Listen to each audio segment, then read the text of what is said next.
Етегіне оралған алды 5 жаста кенжесі емчекте 3 баламен 29 жасында Алмагүл жесір атанды.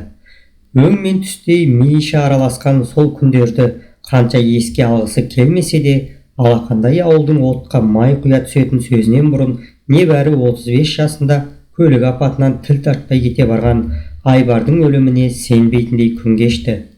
Бәрінен де қыршыннан қиылған жасы жанына батса да, қойшы әйтеуір артында қалып, мына балалардың басы көзі болып тірі жүрмін ғой деп тәбесіне келіп қоятын. Алғашқы жылдары анасы қасында болғандықтан ба, жалғызіліктің ауыртпалығын сезіне қойған жоқ.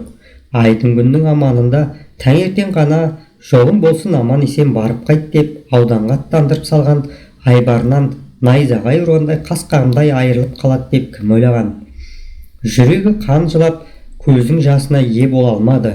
Ал жаназасын шығарып, сүйекті жер қойнына тапсырған соң, тіпті өмірден түңіліп, ешкімді көргісі келмей, ешкіммен тілдеспей, сөйлесіп отырғанда қойған. Меңіреу қалыпта тапжылмай отырған қызына тек шешесі ғана жалтақ-жалтақ қарайтынына тіпті селт етіп қоймады. Мына түрмен күйігі ішке түсіп, ауру болып қалса, балаларына кім ие болады деген ой шешесі жазғанды түрткілеп маза берер емес. Жесірлігі құрғырды өз басынан өткерген, біледі ғой. Мұндайда аяушылықтан гөрі қаттырақ айтып, есін жинататын, намысын жанитын, есісті сөз пайдалырақ екенін жақсы түсінеді. Осы ойдың жетегінде қызына жақындап отырды да жайлап сөзі бастады. Бес батпақ сорлы баламай, жесірліктің қамытын тым ерте кигенің-ай. Бірақ жесірлік атаулы тек сенің болмаса, менің ғана емес, әр әйелдің босағасынан сықалап тұрады. Бұл да өмірдің бір өткелі, үлкен сынағы. Еш әйел жесірліктен құтыла алмайды. Басыңа түсті, көнгеннен басқа амалың жоқ. Алла тағаланың маңдайына жазуы сол. Бір үлкен өкінішіміз бұл сынақты саған тым асығыс, төтеннен келуі. Тірі адам тіршілігін жасайды ғой, айтары жоқ өлім. Айбар саған тым асығыс, баламның өзіне обал болды-ау. Қайтеміз, бізде не қайран бар дейсің? Жол үстінде кеткендер, иманын серік еткендер деген, иманы саламат болсын айналайын, деп бетін сипап қойды да, Алмашым, сен енді мені жақсылаптың да. Мен ғой әкеңнен 50 жасқа келгенде, оң мен солымды біліп, сендер есегенде айырылып жесір қалдым. Ал жесірдің жолы одан да қиын, одан да ауыр. Өлтіреп тұрған көзің аяғыңа оралған 3 баламен не жастың есебінде, не егде әйелдің есебінде емессің. Енді тура жолмен қанша жүрем десең де, қисайған көлеңкеңнен кемшілік тауып табалайтындар табылады. Ақылың жетсе түнде жылап, күндіз күлесің, ауырсаң шыдайсың, қиналасың төзесің. Құласаң қайта тұрып, көзіңнің жасын сүртіп тастап, өзіңді сабырға шақырғанда ғана түптің түбінде барлығын жеңіп шығасың. Осы сөзімді қашан жадыңда сақтарсың балам, деді де құшағына алып сөзін әрі қарай жалғады. Қарағым, сенің Айбармен өткен бақытты күндерің келмеске кетті. Енді мына көзге көрінген шырақтарың үшін болған істі болаттай берік болмауға хақың жоқ. Менен туған қыз болсаң, беріңді бекем бұл. Қатал тағдырдың сынына төтеп беруге дайындал. Кейде топырақты өлімнің де қайратқа шақырып, намысыңды жанитын кездері болады. Жинал, есіңді жи, етек жеңіңді түр. Анасының бұл жұбатуына еш ишара білдірмеген Алмагүл белше түксиген қалпынан танбады. Сол мезетте сырттан қолды-аяққа тұрмай шырқырап жылаған кішкене бөпені көтеріп көрші қыз кірді. Баласының дауысын естісе де Алмагүл селт етпестен бір нүктеге қадалып қалған. Кіші абысынның тағдырдың ісі ғой Алмагүл, баланың не жазығы бар, емізсеңші дегеніне де еш әрекет білдірмеді. Диванда жағалай отырған жақындары болса да бір ауыз сөз айтуға бата алмай, үнсіз бақылауда. Баланың шырылдап жылағанына қарамастан, тапжылмастан қатып қалған қызына не істерін білмеген анасы жаймен мәймеңкөлеп айтқаннан нәтиже болмайтын сезіп, даусын одан әрі қатқылдыратып, жетер енді, Алмаш, жалғанда сенің ғана байың өліп, жалғыз ғана сен ғана байдан айырылсаң да, Айтқанға көнбейтін болсаң, онда қазір асыл өлде Айбардың артынан кет. Ақыр саған бала керек жоқ екен, біздер адам емес екенбіз, деп айқай салды. Алмагүл оғанда селт етпеді де, қадаған көзін тайдырмаған қалпынан нитін сынай байып қатпады. Осы сөздерден кейінде еш әрекет байқалмаған. Ашуға булыққан анасы шырқыраған бөпелі алды да қызының алдына екпінмен тастай салып, омырауын жұлқи аша бастады. Сонда ғана қыз басын көтерді. Қолындағы баласын үрпие қарап, былқау адамша еш жауап қатпастан ықылассыз қолымен омырауын ашты да бөпесін емізуге ыңғайланды. Шырқыраған бала аузына емшек тисімен жеттім бе дегендей ашқарақтанып емуге кірісті. Үйдегілердің бәрі Алмагүлдің іс-әрекетін бақылап тым-тырыс отыр. Сол үнсіздікті кішкене бөпе қайтадан бұзып, мазасыздана бастады. 3 күнгі қайғының ішке түскені шығар. Бала қара терге малынып, қанша борпылдатып емгенімен сүт шықпады-ау шамасы.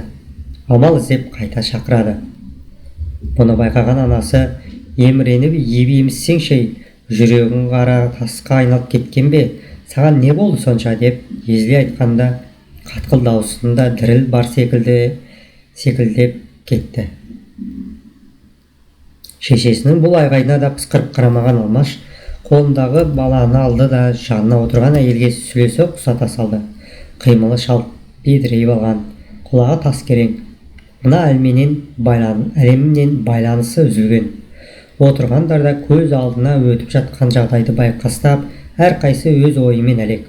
Қайтсын-ай, бір ауылда көрші тұрып кішкентайынан тай құлындай тепсіп, бір-біріне бауыр басып, ер жете келе сүйіспеншілікпен үйленген бақытты ерлі-зайыпты отбасылы өмірлі осылай қайғы-қасіретпен аяқталғаны бәрінің де жанына батып-ақ отыр. Алмагүл тағдырдың осы ащы сыйын қабылдағысы келмей іштей арпалысып, қарсылық көрсетіп-ақ бақты. Сыртқа шығарып жылағанынан да әркімнің жұбату сөзінен де ештеңе өзгермейтінін, ешкімнің қолынан енді еш нәрсе келмейтінін білгендіктен де дүниеден баз кешіп, түңілісі тереңдеп барады. Өзіне де, өзгелерге де көргісі келмейді. Сөзге құлақ асудан ада, кім кінәлі? Неге мен, неге бұлай деген сөздердің арбауына ілініп, иіріммен шыға алар емес. Ойлап отырса, содан бері қаншама жыл өтсе де жесірлік дегеннің көзге шыққан сүйелдей көрінетіне көзі жеткен жоқ па еді. Бәрі айтқанға ғана оңай. Қаншама түн ұйқысыз, қаншама күн күлкісі өткені тек өзіңе ғана аян.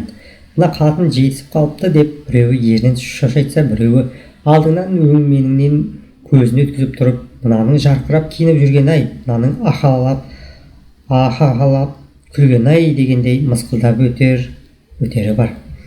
Ары тартсаң ары, бері тартсаң бері жетпейтін бая қу дүние қолында жолында байлағанда өмірге налып, кей күні балаларына ренжіп, оларды да жек көріп, кейде екі қолын төбесіне қойып, дүниенің түбі болса кетіп қалсам ба дейтін. Кейде баяғыда қазақ соры неге жесірін бір жылға дейін қара жамылдырып отырып, артынша қайнысына болмаса қайнағасына қосып жібереді десем, осындай артында шуын шұбыртып қоятын жаманаты бар екен-ау. Сол дұрыста шығар деп ойлап қоятын. Бірақ бүгінде бір жыл қара жамылып қайнысына қосылатын қатын қайда? Байлар өлсе көп ұзамай киініп-ішініп, жасынып, боянып, қыздай болып шыға келеді. Олардың бір жыл қара жамылып отырып, басқа біреуге қосылмақ туды тірідей байларын жібере салып, тірі жесір болып жүргендері қаншама. Қайтеді, бұл да заманның сұрқылтай өзгерісі шығар дейді. Қазір барлық ауыртпалық артта қалып, заманның да жақсылығы ел қатарлы балаларының жеткізіп, қызын ұзатып, Айбардың атынан ерген ұлын үйлендіріп, аузын толтырып, немере сүйіп отыр. Жаман атын шығармады. Сызып қойған сызығынан аттамағанның арқасында өзі де жақсы атқа ие. Ауылдастары да Айбарының ағайын туғандары сыйлап, алдынан қия өтпейді. Өмір ғой, бәрібір жесірліктің бір шикілігі қылаң беріп қоятыны бар. Бірде Айбардың құрдасы сыныптастарын түгелдей Алматыға қонаққа шақырды. Өз сияқты жастай жесір қалған Қалдыгүл екеуі барсақ па, бармасақ па деп көп ойланған. Жеме-жемге келгенде баратын болып шешті. Жол жөнекей келе жатып, жесірлікті бір адамдай татқан Қалдыгүл құрбысының Алматы енді екеуміз шақырған жерге барғанда ентелеп төрге шығуға ұмтылуды қойымыз келеді. Қанша рет байқадым, жоғары жаққа көбіне ерлі-зайыптыларды отырғызып жатады. Ызады, қатын ер тұсында деген рас шығар деп айтқан сөзі әлі көкейінен кетпейді. Қонақтарды сол жолы да дәл Қалдыкөл айтқандай жайғастырды. Бұрын о 8 қырлы бір сырлы атақты мергеніміз сынымыздың мақтанышы деп Айбар екеуін қоярда қоймай төрге шығаратын. Қалдыкөл айтпаса қалай байқамаған, төмендей бастағаны рас. Жас келе төрің не, әйтеуір ортада қалдырмай шақырғанына риза. Қош, содан үзілісте қаланың көп қабатты үйлерінің бөлмелері белгілі ғой. Адам көп, терін басайын деп балконға шықса, Айбардың жақын досы Кемел темекі тартып тұр екен. Ойында ештеңе жоқ. Салдырлап әңгіме бастап айтып жатқан. Бір кезде Кемалың: "Алмагүл, сен кешірші, екеуміздің балконда оңаша тұрғанымызды шәмшия көрсе, қызғаныштан ұрыс шығарудан тайынбайды. Мен кетейін, кейін" деді де төбесінен біреу қос қолдап ұрғандай есеңгіреп қалсын. Сәлден кейін сасқаннан: "Я, әрине" деп қала берген. Міне жесір әйелдің жүні қызыл дегені осы да. Зымыран уақыт десеңші, Айбардың да дүниеден өткеніне 20 жылдың жүзі болыпты. Уақыты емші деп жатады. Қайдан емші болсын? Еріне көңіл қалмаған да қиын көрінеді. Не сөзге келіп, не бет жырсып ұрсып көрмеген соң еске алып көңіл сөндіретін жаман қылығын таппай әуре.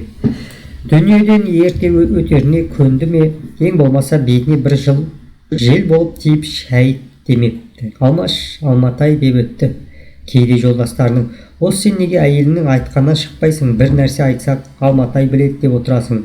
Еркексің ғой, өзің ақ шеше салмайсың ба?" дейтіндерге де жауабы дайын еді. Мен осы сендер сияқты әйелдермен айтысып тартысып жүретін ерлі зайыптылар түсінбеймін. О, әйелің сенің айтар жөн сөзің